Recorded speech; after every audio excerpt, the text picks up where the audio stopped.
প্রত্যেকটা মানুষ যা করে দুনিয়াতে এর প্রত্যেকটা জিনিসের কোনো না কোনো উদ্দেশ্য থাকে। কি বলেন, আছে না নাই?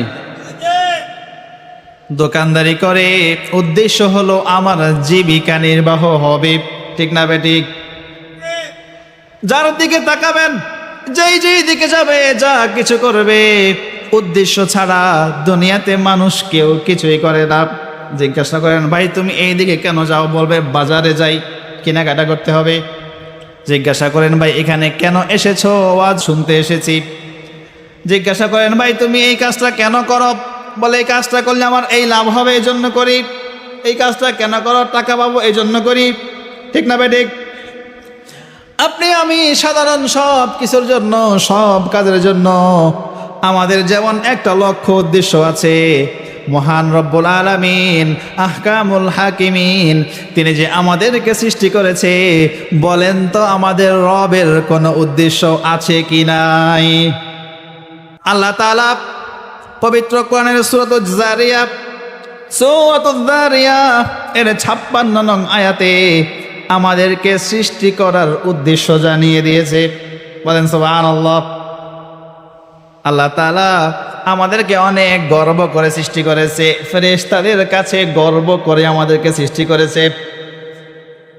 ফেরেশতা কুল তামাম মাখলুকাত রবকে ডাকে, রবের সিজদা করে, রবের তাসবিহ পাঠ করে।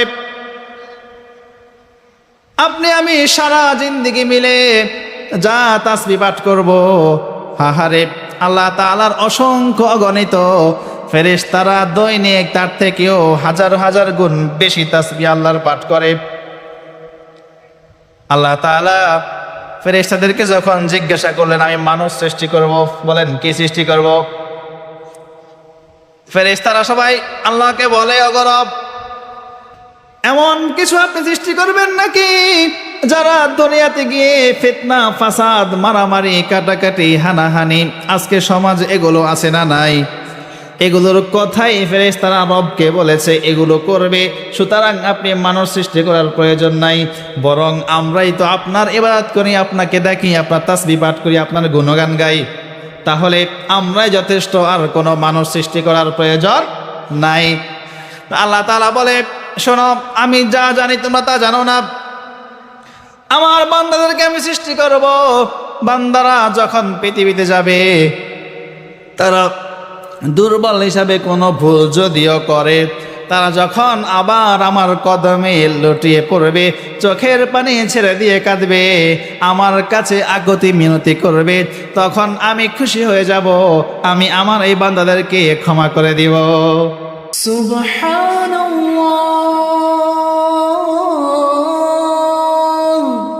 ওয়ালহামদুলিল্লাহ ওয়ালা ইলাহা ইল্লাল্লাহ। আলহামদুলিল্লাহ আলহামদুলিল্লাহি নাহমাদুহু ওয়া নাস্তাঈনুহু ওয়া নাস্তাগফিরুহু ওয়া নু'মিনু বিহি ওয়া নাতাওয়াক্কালু আলাইহি ওয়া নাউযু বিল্লাহি মিন শুরুরি আনফুসিনা ওয়া মিন সাইয়্যিআতি আ'মালিনা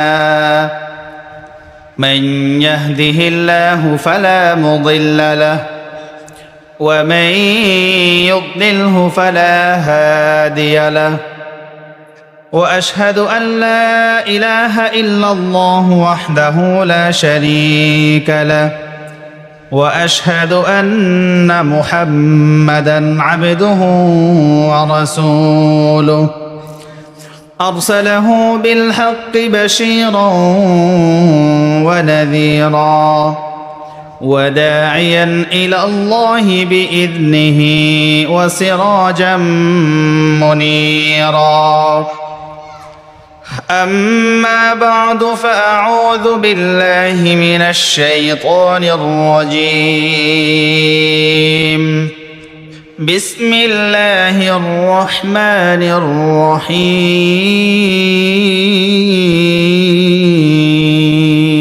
الرحيم يا أيها الذين آمنوا اتقوا الله وكونوا مع الصادقين. وقال تعالى: الأخلاء يومئذ بعضهم لبعض عدو إلا المتقين.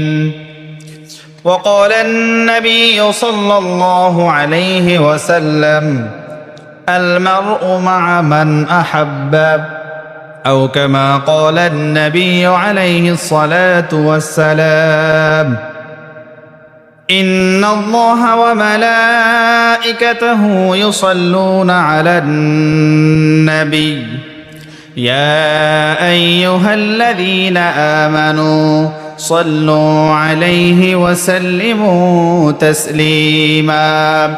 اللهم صل على سيدنا ونبينا وشفيعنا وحبيبنا ومولانا محمد صلى الله عليه وعلى آله وأصحابه وبارك وسلم. সবাই দুরূদ শরীফ পড়ে একটু উচ্চ স্বরে اللهم صل على سيدنا ونبينا وشفيعنا وحبيبنا ومولانا محمد صلى الله عليه وعلى آله وأصحابه وبارك وسلم. بلغ العلا بكماله كشف الدجى بجماله حسنت جميع خصاله صلوا عليه وآله.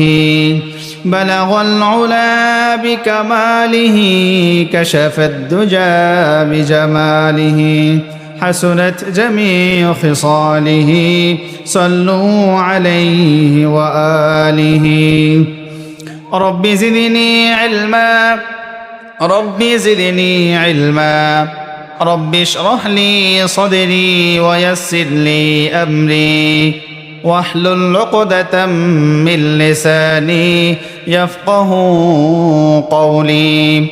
سبحانك لا علم لنا إلا ما علمتنا إنك أنت العليم الحكيم.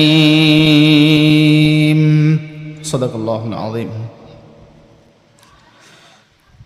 মরহুম পীরজাদা হযরত হাফেজ সৈয়দ জয়নাল আবেদিন সাহেবের উদ্যোগে ৫৫তম বাৎসরিক হালকায়ে জিকির ও ওয়াজ ও দোয়ার মাহফিল এর সম্মানিত সভাপতি, দূরদূরান্ত থেকে আগত সম্মানিত দিনী ভাইয়েরা, উপস্থিত অন্যান্য মেহমানবৃন্দ, আজকের মাহফিলের সম্মানিত প্রধান অতিথি আমাদের লক্ষ্মীপুরের অন্যতম মুরব্বী, আমাদের সবার মুরব্বী হযরত মাওলানা হাফেজ মহিউদ্দিন সাহেব, এছাড়াও আমার আগে যারা কথা বলেছেন সবার পক্ষ থেকে আমরা রবের শুকরিয়া আদায় করছি এজন্য যে তিনি আমাদেরকে দয়া করে মায়া করে ভালোবেসে দুনিয়ার সকল ব্যস্ততা থেকে ফারেক করে আমাদের হায়াতকে দীর্ঘ করে আমাদেরকে সুস্থ রেখে এই মহান আজিম ও শান বরকতময় মাহফিলে এসে সময় দেওয়ার, কিছু দিনই আলোচনা করার, কিছু দিনই আলোচনা শোনার সুযোগ করে দিয়েছেন। সেজন্য আমরা আমাদের হৃদয়ের সব আবেগ, অনুভূতি, ভালোবাসা উজাড় করে প্রাণ ভরে সবাই সমস্বরে শুকরিয়া আদায় করি, পড়ি আলহামদুলিল্লাহ। সম্মানিত উপস্থিতি, আল্লাহ তাআলা আমাদেরকে এই ভালো কাজে অংশগ্রহণ করার সুযোগ দিয়েছেন। আমাদের অনেক অসংখ্য ভাইয়েরা এখন অপ্রয়োজনীয় কাজে, ফাহেসা কাজে সময় ব্যয় করছে। কি বলেন, ঠিক না? কেউ চা দোকানে আড্ডা দিচ্ছে, কেউ রাস্তাঘাটে আসার সময় দেখলাম ঝগড়াঝাটিতে লিপ্ত আছে। তো এমন অনেক মানুষ, কেউ কেউ বসে বসে টিভি দেখতেছে, কেউ মোবাইল দেখতেছে, কেউ বিড়ি খাচ্ছে, ঠিক না ভাই? ঠিক। তো এই যে সবার কাছ থেকে আল্লাহ তাআলা আমাদেরকে বাছাই করে এই দ্বীনি কথা শোনার জন্য, কোরআনের কথা শোনার জন্য, রাসূল সাল্লাল্লাহু আলাইহি ওয়াসাল্লামের বাণী শোনার জন্য নির্বাচিত করেছেন। এজন্য আমরা খুশি না বেজার? আমরা আরো একবার পড়ি আলহামদুলিল্লাহ। আল্লাহ তাআলা ভালো কাজ করার সুযোগ করে দেন তাদেরকেই যাদেরকে আল্লাহ তাআলা ভালোবাসেন। বলেন আলহামদুলিল্লাহ। কিছু বান্দাকে আল্লাহ তাআলা তার নিজ গুণে এই পথ দেখিয়ে দেন, সুযোগ করে দেন। আমাদেরকে আল্লাহ তাআলা মুসলমান হিসাবে নির্বাচিত করেছেন। বলেন তো আপনি আমি কি কখনো আল্লাহ তাআলার কাছে এজন্য রিকোয়েস্ট করেছিলাম? কথা বলতে হবে, কখনো রিকোয়েস্ট করেছিলাম? না, আমরা করিনি। কিন্তু আল্লাহ তাআলা নিজ গুণে আমাদেরকে মিল্লাতা আবিকুম ইব্রাহিম হুয়া সাম্মাকুমুল মুসলিমিন বলে ঘোষণা দিয়েছে। সুবহানাল্লাহ। আপনি আর আমি কখনো দোয়া করি নাই যে আল্লাহ আমাকে মুসলমানের ঘরে আমাকে পাঠাও, আমাকে মুসলমানের সন্তান করে পাঠাও। হাদিসে আছে যখন মানুষ পৃথিবীতে আসে প্রত্যেকটা মানুষ ফিতরাতের উপর জন্মগ্রহণ করে, ঈমানের উপর জন্মগ্রহণ করে, কিন্তু তার আশপাশের পরিবেশ, তার পরিবার, সমাজ, বাবা মা এরা সবাই মিলে এই মানুষকে হয় ভালোর দিকে নিয়ে যায় অথবা খারাপের দিকে নিয়ে যায়।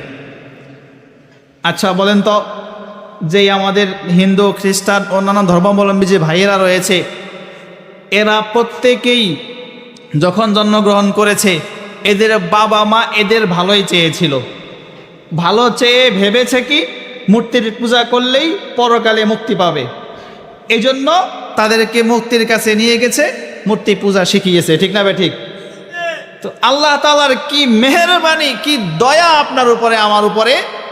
আল্লাহ তাআলা আমাকে মুসলমান ঘরে জন্ম দিয়েছেন, জন্মের পরে আমার কানে দিয়ে দেওয়া হয়েছে আল্লাহু আকবার, আল্লাহু আকবার, আল্লাহই বড়, আল্লাহই বড়। জোরে বলেন সুবহানাল্লাহ। এজন্য কি আমরা রিকোয়েস্ট করেছিলাম? আল্লাহ তাআলা কত বড় দয়া আমাদেরকে করেছে, একটু চিন্তা করেন তো। তো ওই যে যাদেরকে মূর্তি পূজা শিক্ষা দেওয়া হয়েছে তারা মনে করেছে এটার মধ্যেই হয়তো কল্যাণ রয়েছে, এটার মধ্যেই নাজাত রয়েছে, এই জন্য তারা নির্দ্বিধায় সেটাই করে যাচ্ছে। ঠিক না ভাই ঠিক? আল্লাহ তাআলা আপনাকে আমাকে এই সব থেকে হেফাজত করেছে। আরো একবার বলেন আলহামদুলিল্লাহ। শুধু কি তাই? আল্লাহ তাআলা কত করুণা অপার মেহেরবানি করে আপনাকে আমাকে শ্রেষ্ঠ নবীর উম্মত বানিয়েছে। সুবহানাল্লাহ। আপনি আমি একবারের জন্য রবকে রিকোয়েস্ট করি নাই, ওগো আল্লাহ আমাকে তুমি শ্রেষ্ঠ নবী মুহাম্মদ সাল্লাল্লাহু আলাইহি ওয়াসাল্লামের উম্মত করে পাঠাও। যেই নবীর উম্মত হওয়ার জন্য নবীরাও পর্যন্ত কান্নাকাটি করেছে, রবের কাছে দোয়া করেছে, কোন প্রকার রিকোয়েস্ট ছাড়াই আল্লাহ আপনাকে আমাকে ওই নবীর উম্মত করে পাঠিয়েছে। তিনি হলেন সাইয়্যিদুল মুরসালিন, সাইয়্যিদুল আম্বিয়া, খাতামুন নবিয়্যিন। তিনি সব নবীদের নবী, সব রাসূলদেরও রাসূল। আপনার আমার কোনো রিকোয়েস্ট ছিল না, আপনার আমার কোনো রিকোয়েস্ট ছাড়া মুহাম্মদ সাল্লাল্লাহু আলাইহি ওয়াসাল্লামকে আল্লাহ তাআলা শ্রেষ্ঠ কিতাব দিয়ে আমাদেরকে সেই কিতাবওয়ালা বানিয়ে দিয়েছে। প্রিয় ভাইয়েরা, এই জন্য আমাদের উচিত হবে এই সব কিছুর শুকরিয়া আদায় করা। বলেন কি করা? এই সব কিছুর শুকরিয়া আদায় করা।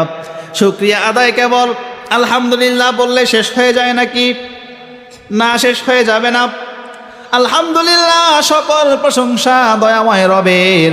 এই কথা বলার অর্থ হলো আমি সব প্রশংসা রবের জন্য নিবেদিত করেছি, এটাকে আমি মুখে স্বীকৃতি দিলাম মাত্র। মুখে কি করলাম? স্বীকৃতি দিলাম। কিন্তু প্রকৃত শুকরিয়া আদায় হলো রবের যেই নেয়ামত আপনি পেয়েছেন, রব যেই নেয়ামত আপনাকে দিয়েছে, এই নেয়ামতগুলো সঠিক ব্যবহার করতে হবে। রব আপনাকে সুস্থতা দিয়েছে, সুস্থতার কদর করতে হবে। হায়াত দিয়েছে, হায়াতকে ভালো কাজে লাগাতে হবে। আপনাকে অর্থ দিয়েছে, ধন সম্পদ দিয়েছে, এগুলো ভালো কাজে লাগাতে হবে। এটার নাম হলো শুকরিয়া। তাহলে আজকে যাদেরকে আমাদেরকে আল্লাহ সুস্থ রেখেছে, হায়াত দিয়েছে, বসার আসার তৌফিক দিয়েছে, আমাদের শুকরিয়া আদায় হলো রবের কথাগুলো শোনা এবং এটা মানার নিয়ত করা, চেষ্টা করা। আমরা প্রস্তুত আছি তো ইনশাআল্লাহ? প্রিয় ভাইয়েরা, প্রত্যেকটা মানুষ যা করে দুনিয়াতে এর প্রত্যেকটা জিনিসের কোনো না কোনো উদ্দেশ্য থাকে। কি বলেন, আছে না নাই? দোকানদারি করে উদ্দেশ্য হলো আমার জীবিকা নির্বাহ হবে, ঠিক না বেঠিক? যার দিকে তাকাবেন, যেই দিকে যাবে, যা কিছু করবে, উদ্দেশ্য ছাড়া দুনিয়াতে মানুষ কেউ কিছুই করে না। জিজ্ঞাসা করেন, ভাই তুমি এই দিকে কেন যাও? বলবে বাজারে যাই, কেনাকাটা করতে হবে। জিজ্ঞাসা করেন, ভাই এখানে কেন এসেছো? ওয়াজ শুনতে এসেছি। জিজ্ঞাসা করেন, ভাই তুমি এই কাজটা কেন করো? বলে এই কাজটা করলে আমার এই লাভ হবে, এই জন্য করি। এই কাজটা কেন করো? টাকা পাবো, এই জন্য করি, ঠিক না ভাই? ঠিক। আপনি আমি সাধারণ সব কিছুর জন্য, সব কাজের জন্য আমাদের যেমন একটা লক্ষ্য উদ্দেশ্য আছে, মহান রব্বুল আলামিন আহকামুল হাকিমিন তিনি যে আমাদেরকে সৃষ্টি করেছে, বলেন তো আমাদের রবের কোনো উদ্দেশ্য আছে কি নাই? আছে কি নাই? আল্লাহ তাআলা পবিত্র কোরআনের সূরাতুজ জারিয়াত এর 56 নং আয়াতে আমাদেরকে সৃষ্টি করার উদ্দেশ্য জানিয়ে দিয়েছে। বলেন সুবহানাল্লাহ। আল্লাহ তাআলা আমাদেরকে অনেক গর্ব করে সৃষ্টি করেছে, ফেরেশতাদের কাছে গর্ব করে আমাদেরকে সৃষ্টি করেছে। ফেরেশতা কুল তামাম মাখলুকাত রবকে ডাকে, রবের সিজদা করে, রবের তাসবিহ পাঠ করে। আপনি আমি সারা জিন্দেগি মিলে যা তাসবিহ পাঠ করব, হাহারে আল্লাহ তাআলার অসংখ্য অগণিত ফেরেশতারা দৈনিক তার থেকেও হাজার হাজার গুণ বেশি তাসবিহ আল্লাহর পাঠ করে। আল্লাহ তাআলা ফেরেশতাদেরকে যখন জিজ্ঞাসা করলেন, আমি মানুষ সৃষ্টি করব, বলেন কি সৃষ্টি করব? ফেরেশতারা সবাই আল্লাহকে বলে, ওগো রব, এমন কিছু আপনি সৃষ্টি করবেন নাকি যারা দুনিয়াতে গিয়ে ফিতনা, ফাসাদ, মারামারি, কাটাকাটি, হানাহানি, আজকে সমাজ এগুলো আছে না নাই? এগুলোর কথাই ফেরেশতারা রবকে বলেছে এগুলো করবে, সুতরাং আপনি মানুষ সৃষ্টি করার প্রয়োজন নাই, বরং আমরাই তো আপনার ইবাদত করি, আপনাকে দেখি, আপনার তাসবিহ পাঠ করি, আপনার গুণগান গাই, তাহলে আমরাই যথেষ্ট, আর কোনো মানুষ সৃষ্টি করার প্রয়োজন নাই।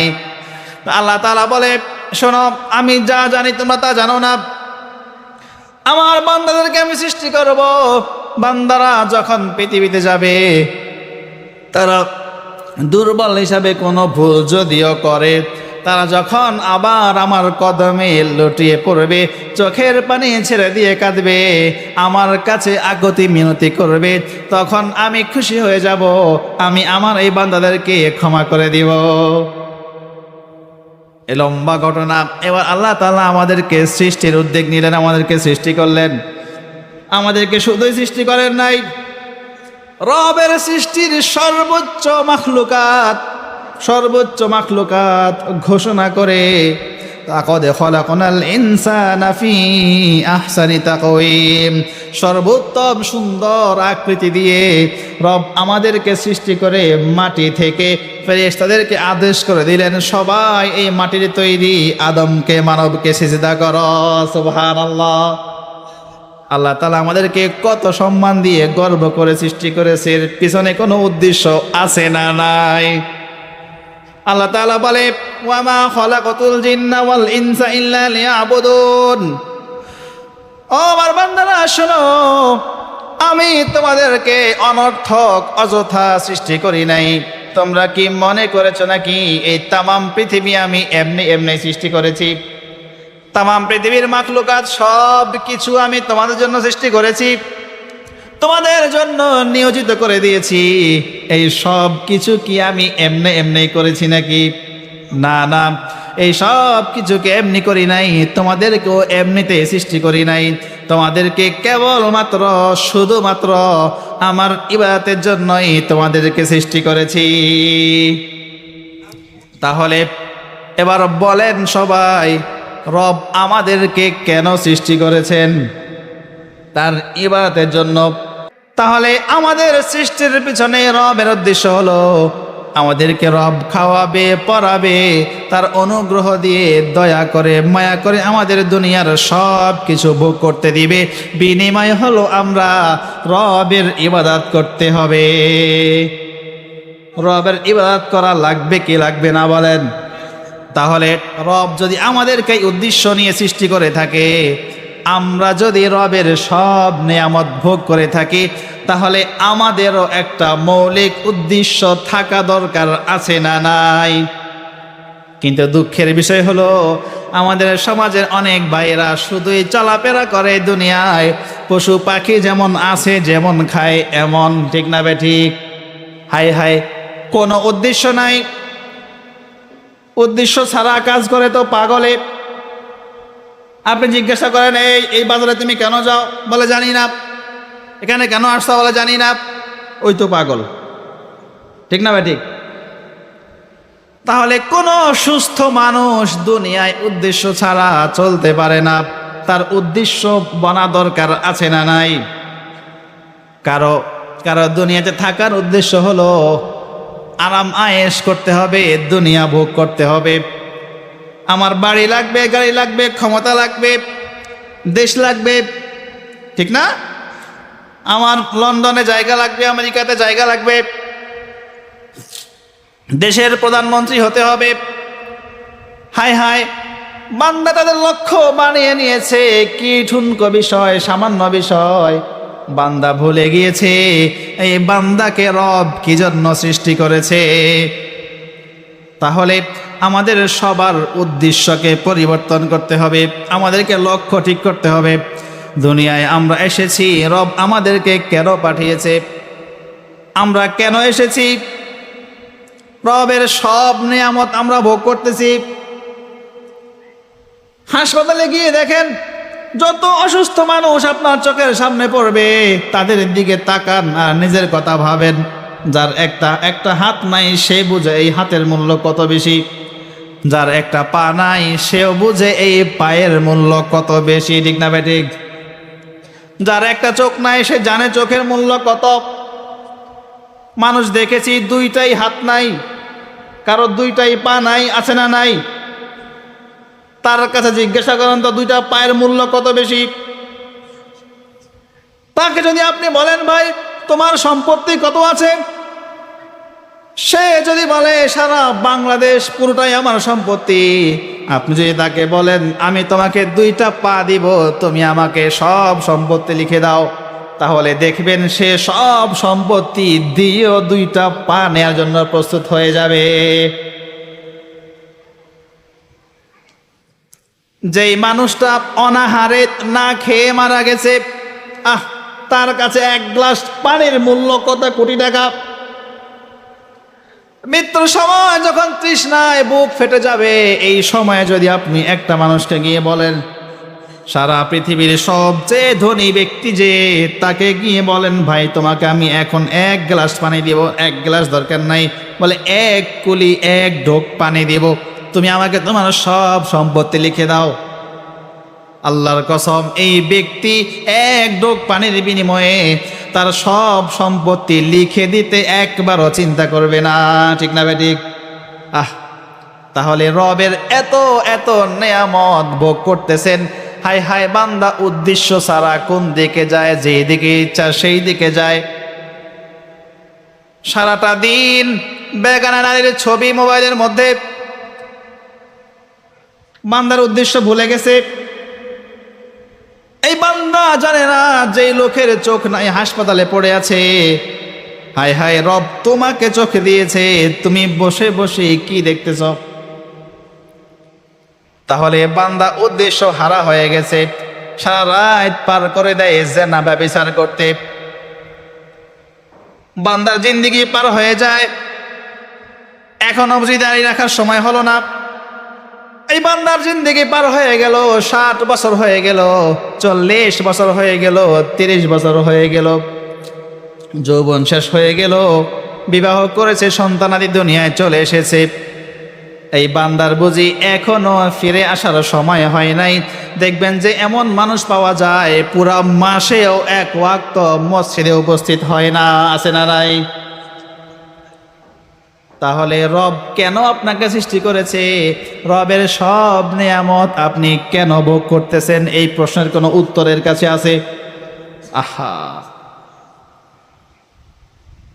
আরে ভাই, যদি শুধু টাকা কামানোই দুনিয়া হয়, সফলতা হয়, শুধু ভোগ বিলাস আরাম আয়েশ দুনিয়া ভোগ করা যদি সফলতা হয়, তাহলে শোনো, এই দুনিয়ার ভোগ বিলাস দুনিয়া তো ভোগ করে পশু পাখি হাইওয়ান জানোয়ার সবাই, ঠিক না ভাই ঠিক? তাহলে এই পশু পাখি হাইওয়ান জানোয়ারের মাঝে তোমার মাঝে আর পার্থক্য রইল কি? গরুও খায় তুমিও খাও, ছাগলও খায় তুমিও খাও। এখন তো মানুষ যা খায় দেখবেন আধুনিক গরু ছাগল এগুলাও তা খায়, আছে না নাই? ওগুলার কোনো উদ্দেশ্য নাই। বান্দা, তুমি মানব শ্রেষ্ঠ জাতি হয়ে তোমারও কেমনে উদ্দেশ্য না হয়ে থাকে? তাহলে তুমি শুধুই দুনিয়া ভোগ করো, তোমার কোনো উদ্দেশ্য ছাড়াই তোমার জিন্দেগি পার হয়ে যাচ্ছে। তাহলে বলেন, রবের সৃষ্টির উদ্দেশ্য আছে, আমাদেরও এই জায়গা থেকে ফিরে এসে কোনো উদ্দেশ্য নিয়ে রবের সন্তুষ্টির পথে আগানো দরকার আছে না নাই? আমরা রাজি আছি তো ইনশাআল্লাহ? সবাই হাত তুলে দেখাই। আল্লাহ আমাদের সবাইকে কবুল করো, বলেন আমিন। তাহলে এবার মন তৈরি করেন, মূল কথায় এখন আসলাম। আমরা আমাদের উদ্দেশ্য নিয়ে আমরা এবার কিছু কথা শুনবো, যেন আমরা এগুলো নিজের জীবনে ফিট করে আমল করে রবকে খুশি করাতে পারি। বলেন ইনশাআল্লাহ। সবাই একটু রবকে ডাকেন, বলেন সুবহানাল্লাহ, আলহামদুলিল্লাহ, লা ইলাহা ইল্লাল্লাহ।